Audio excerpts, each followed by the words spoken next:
Bismillahirrahmanirrahim. Assalamu alaikum. Welcome to Kindergarten Video Lectures. Let's explore, learn, and have fun together on this exciting educational journey. Dear students, today we will study about the 3D shapes. These maybe look like the 2D shapes, but they are different.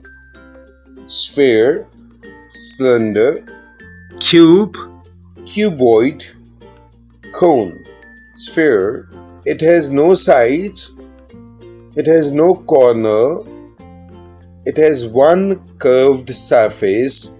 Cylinder, it has two flat circular faces, it has two edges, it has one curved surface, it has no corner.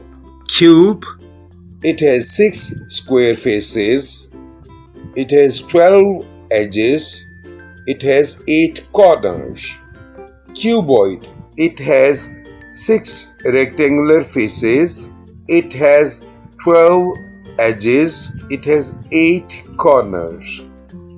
Cone, a cone has one edge, it has one flat circular face, it has one curved surface, it has one corner.